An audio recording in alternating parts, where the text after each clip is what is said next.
প্রিয় চাকরি প্রত্যাশী বন্ধুরা, আশা করছি সবাই ভালো এবং সুস্থ আছেন। তো আজকে আবার হাজির হলাম হলো শক্তি ফাউন্ডেশনের নতুন করে একটা নিয়োগ নিয়ে। এবং আমার ভিডিওর থাম্বনেল দেখে অবশ্যই বুঝতে পারছেন যে আসলে কীভাবে কী হবে। এবং এখানে যেহেতু অনলাইনের মাধ্যমে আবেদন, আপনারা অবশ্যই আবেদন করবেন। এবং আবেদনের সংখ্যা যেহেতু এখানে প্রচুর পরিমাণে, অনেকেই বলে যে ভাই আমার আবেদন করি চাকরি আসে বা ডাক আসে না চাকরির জন্য, ঠিক আছে। তো এখানে যে বিষয়টা আপনি ভুল করেন সেটা হচ্ছে আপনার সিভিটা। এবং এই সিভিটা সব থেকে বড় ইম্পর্টেন্ট। আপনি এখানে কী কী কাজ করেন, অনেকে আছে হেয়ালিফোনা করে আসলে সিভিটা কমপ্লিট করেন না, পুরোপুরিভাবে কমপ্লিট করেন না, কোনো কোনো জায়গায় বাকি রাখেন। এবং কীভাবে সিভিটা করতে হবে সেটা সব থেকে বড় ইম্পর্টেন্ট। আপনার সিভির উপরে ডিপেন্ড করে আপনার আসলে চাকরিটা হবে কিনা। আমি বর্তমানে অবস্থান করতেছি হলো শক্তি ফাউন্ডেশনের অফিসিয়াল যে ওয়েবসাইট সেখানে। এবং আমরা আজকে আবেদনের ফুল ডিটেলস সহ, আমরা কীভাবে আবেদন করব, সিভিটা কীভাবে করব, এই সবগুলো সহ আপনারা অবশ্যই দেখার চেষ্টা করবেন শুরু থেকে শেষ পর্যন্ত। তাহলে আপনারা বুঝতে পারবেন কীভাবে আবেদন করলে আপনার ডাক আসার সম্ভাবনা 90% থাকে। তো এখানে যে বিষয়টা আছে সেটা অবশ্যই খেয়াল করবেন। এবং আপনার দেখা গেল যে যদি এটাতে না হয়, দেখা গেলো আপনি 3-4টা-5টা আবেদন করলে আপনার ডাক আসবে। তো অনেকে আসলে সে সময়টাও নেয় না এবং এখানে চিন্তা ভাবনা করে যে আমার আবেদন করলে ডাক আসবে, এরকম কোনো বিষয় না। তো এখানে কিভাবে যে প্রসেসটা দেখাবেন, আমি বারবার একই কথা বলতেছি এই কারণে, কারণ হচ্ছে আপনারা অনেকেই ভিডিওটা দেখেন না, শুরু থেকে শেষ পর্যন্ত দেখেন না, জাস্ট একটু দেখে মনে করেন যে আপনি চলে যান, অথবা স্কিপ করে চলে যান, অথবা কাটিয়ে দেন, ঠিক আছে। তো এখানে যে আমরা সম্পূর্ণ প্রসেসটা দেখাবো, আপনার সম্পূর্ণটা ফলো করার সর্বোচ্চ চেষ্টা করবেন আপনার কাছ থেকে।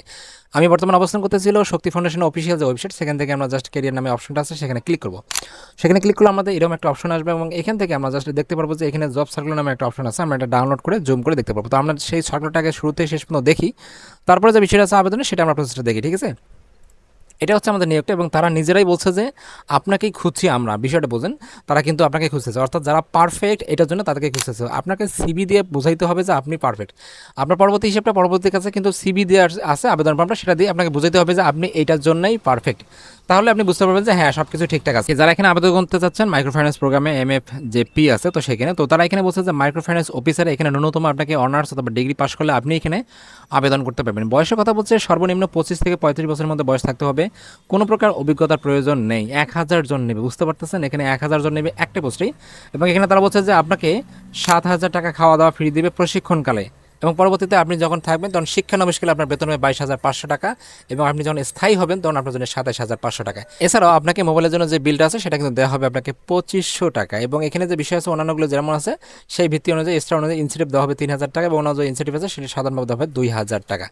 তো দ্বিতীয় যে পদটা আছে জুনিয়র অ্যাকাউন্টস, যারা আসলে এখানে দেখা যাচ্ছে যারা আসলে তো কিস্তি বা অন্যান্য বিষয়গুলো তুলতে চায় না, অনেকেই আছে।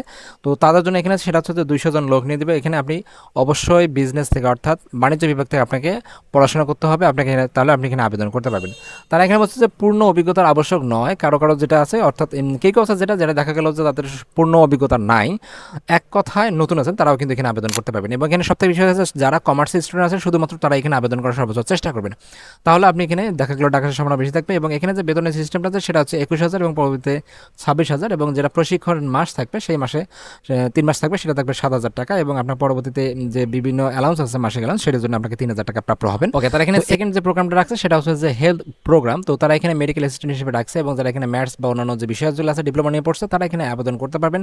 এবং 1 বছরের বাস্তব অভিজ্ঞতা রাখবে, বয়স সর্বোচ্চ 35 বছর বয়স। এখানে 30 জন লোক নেবে। প্রথম অবস্থায় বেতন হলো 20,000 টাকা এবং পরবর্তী যে বিষয় আছে সেগুলো কিন্তু আপনি একটু দেখতে পাবেন। তারা এখানে বলছে যে 1 ও 2 নং পদের ক্ষেত্রে নির্দিষ্ট জেলাসমূহের কর্মকর্তাদের যে বিষয় আছে তাদের জন্য 1500 টাকা করে ট্রাজারি রিজিওনাল যে প্রদান করা হবে এবং অন্য যে পলিসি আছে সেগুলো দেখা আছে। এবং তারা এখানে নিজ জেলা এবং থেকে কর্মসূচি দ্রুতগামী, ঠিক আছে। এবং তারা নিজ জেলা থেকে অবশ্যই দ্রুত থাকতে হবে। নারীদের তারা বিশেষ করে অগ্রাধিকার দিচ্ছে এবং প্রতি মাসে 1200 টাকা করে সুরক্ষা ভাতা তারা দিয়ে থাকবে। এবং অন্যান্য যে যত সুযোগ সুবিধা আছে সেগুলো আপনি কষ্ট করে একটু দেখে নেবেন, যেহেতু ভিডিওটা আমার লং হয়ে যাবে। তো এখানে তার বলছে জামানত বাবদ হলেও 1-2 নং পদের জন্য 3 নং পদের জন্য 15,000 টাকা দেওয়া হবে। দেওয়ার পরে আপনি এখানে আবেদন করতে পারবেন জামানতের জন্য। এবং তারা এখানে বলছে আবেদনের যে পদ্ধতিটা, তারা বলছে যে আগ্রহী ও যোগ্যতা সম্পন্ন যে প্রার্থী আছে তাদের পূর্ণাঙ্গ জীবন বেতন তো শক্তি ফাউন্ডেশনের ওয়েবসাইটে গিয়ে তারা এখানে যে হচ্ছে shakti.org.bd/career, তো এখানে গিয়ে আপনি পুরো আবেদনটা করতে পারবেন আগামী 7 জুন তারিখের মধ্যে।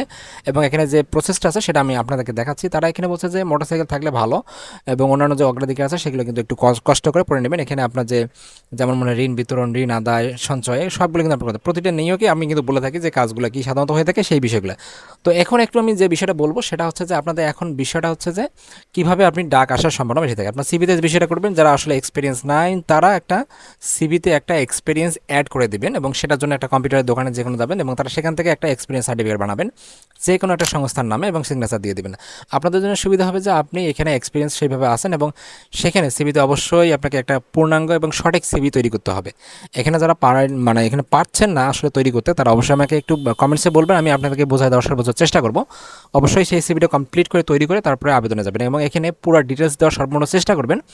এবং সিভিতে আমি আবার বলছি রেফারেন্স এবং হচ্ছে আপনার এক্সপিরিয়েন্স, আপনার যদিও বা এখানে এক্সপিরিয়েন্স চাই নাই, কিন্তু আপনি এক্সপিরিয়েন্স দিয়ে অ্যাপ্লাইটা করবেন, তাহলে আপনার সম্ভাবনা সব থেকে বেশি থাকবে। এবং কীভাবে দেবেন সে বিষয়টা হচ্ছে যে আপনার যে কোনো একটা সংস্থার নাম দিয়ে আপনি জাস্ট একটা 1 বছরের এক্সপিরিয়েন্স বা 2-3 বছরের এক্সপিরিয়েন্স দিয়ে রাখবেন, দিয়ে এখানে অ্যাড করে ঢোকাই দিয়ে তারপরে সিভিটা পিডিএফ করে নেবেন, নেওয়ার পরে সেভ করে নেবেন এবং কোন কোন ডকুমেন্টগুলো বাকিগুলো আমি এখন আপনাদেরকে দেখাচ্ছি কীভাবে আপনি আসলে সেই জায়গা থেকে আবেদন করবেন। ওকে, এটা হচ্ছে আমাদের আবেদনের পেজটা শক্তি ফাউন্ডেশনের। এখানে আসার পর আমরা যে কাজটা করব সেটা কী করব, ক্যারিয়ার আসার পর 3টে অপশন দেখা যাচ্ছে, আমরা কীভাবে অ্যাপ্লাই করবো সেটা দেখতে পারেন, অথবা আপনি এখানে সার্কুলার দেখে কাজ করতে পারেন। তো আমরা এখানে আসার পর নিচের দিকে স্ক্রল ডাউন করবো। এখন এখানে আসার পর আমরা 3টে অপশন দেখতে পারবো, একটা হচ্ছে ট্রেনি মাইক্রোফাইন্যান্স অফিসার, একটা হচ্ছে মেডিকেল অ্যাসিস্ট্যান্ট আর একটা হচ্ছে জুনিয়র অ্যাকাউন্টেন্ট। ঠিক আছে, আমরা যেহেতু এখানে ট্রেনি মাইক্রোফাইন্যান্স অফিসার আছি, তো এখানে তারা লোকেশন বলছে বাংলাদেশের যে কোনো স্থানে চাকরি করতে পারবেন এবং যে কোনো জায়গা থেকে আপনি এখানে আবেদন করতে পারবেন। তারা এখানে অ্যাপ্লিকেশন ডেডলাইন এনে দিয়েছে, প্রয়োজন নাই, এবং এখানে অনলাইনের মাধ্যমে আবেদনের কথা বলছে। আমরা যদি এটাতে ক্লিক করি, অ্যাপ্লাই নাও বাটনে ক্লিক করি, তো আমাদের এখানে টপ আপ বক্স আসবে এবং সেখানে একটা আবেদনের চলে আসবে। তারা এখানে বলছে আপনাকে নাম লিখতে হবে এনআইডি অনুসারে, আপনার যে নামটা আছে সেই নামটা, এখানে মোবাইল নাম্বার দিতে হবে এবং এখানে এনআইডি কার্ড নাম্বার দিতে হবে, এখানে জন্ম তারিখ দিতে হবে, আপনি পুরুষ না মহিলা সেটা অবশ্যই দিতে হবে এবং তৃতীয় লিঙ্গ যারা আছে তাদের জন্য দেওয়া আছে, অর্থাৎ যে বিষয়টা জানেন আমরা। এবং তাছাড়া এখানে আপনার যে ঠিকানাটা আছে সেখানে কিন্তু সুন্দর করে বসায় দেবেন। এখানে নিজের জেলা নির্বাচন করবেন, উপজেলা নির্বাচন করবেন, তারপরে আপনার শিক্ষাগত যোগ্যতা সর্বশেষ যেটা আছে সেটা নির্বাচন করবেন। এই জায়গাটা হচ্ছে সব থেকে ইম্পর্টেন্টের জায়গা এবং এখানে আপনি জাস্ট হ্যাঁ বাটনে ক্লিক করবেন এবং আমি যে কথা বলছিলাম আপনারা 1 থেকে 2 বছর আপনাদের সিভিতে অ্যাড করে দেবেন এক্সপিরিয়েন্সের যে বিষয়টা। দেওয়ার পর আপনার যে সিভিটা আছে সেটা কিন্তু আপনি অবশ্যই এখানে পিডিএফ আকারে আপলোড করতে হবে, করার পর সাবমিট করতে হবে। এখানে কোনো প্রকার ভুল করা যাবে না, আপনারা সেভাবে করবেন এবং সিভিটা যেহেতু খুব স্মার্টলি করবেন এবং খুব সুন্দরভাবে জানা হয়, এই বিষয়টা আপনাদেরকে বারবার বলতেছি এবং চেষ্টা করতেছি। এবং সব ধরনের সিভিতে যেটা আছে আপনারা একটু ডিফারেন্ট করার চেষ্টা করবেন যাতে যেন বুঝতে পারে। ঠিক আছে, তো এই ছিল আসলে মূলত শক্তি ফাউন্ডেশনের নতুন যে নিয়োগটা, আপনারা চাইলে এখানে আবেদন করতে পারেন কোনো প্রকার সমস্যা ছাড়া। এবং কোনো সমস্যা হলে অবশ্যই আমাকে জানাবেন, আমি রিপ্লাই দেওয়ার সর্বোচ্চ চেষ্টা করবো এবং আমার কমেন্টস বক্সে অবশ্যই চেষ্টা করবেন এবং আমার ভিডিও যেগুলো আছে সেগুলো অবশ্যই লাইক এবং শেয়ার করার চেষ্টা করবেন। তাহলে আপনার এই কাজগুলো করলে আমার ভিডিও তৈরি করার বা আপনাদেরকে সাজেস্ট করার আমার অনুপ্রেরণা আরও বেশি করে জাগে, যা আপনাদেরকে আরও বিশেষভাবে বলার জন্য। এবং এখানে চেষ্টা করবো আপনাদের জন্য চাকরি হওয়ার সম্ভাবনা সবথেকে বেশি থাকে। অনেকেই আছে যারা আমাদের লাস্ট যে নিয়োগটা ছিল ব্র্যাকের মাইক্রোফাইন্যান্স দাবি, সেখানে কয়েকজনের চাকরি হয়েছে, যাতে বলছিলাম যে আসলে আপনি এখানে আবেদন করেন, আমরা আবেদন করে দিছি, তারা কিন্তু সেখানে জব করার জন্য অবশ্যই সিলেক্টেড হয়েছে, এখন তাদের পোস্টিং বাকি আছে। যাই হোক, এই ছিল আমাদের নিয়োগটা এবং আপনারা এখানে দেখতে পারেন এবং কোথাও সমস্যা হলে অবশ্যই আমি আবার বলছি যে আমাকে কমেন্টস করে জানাবেন। Thank you so much again.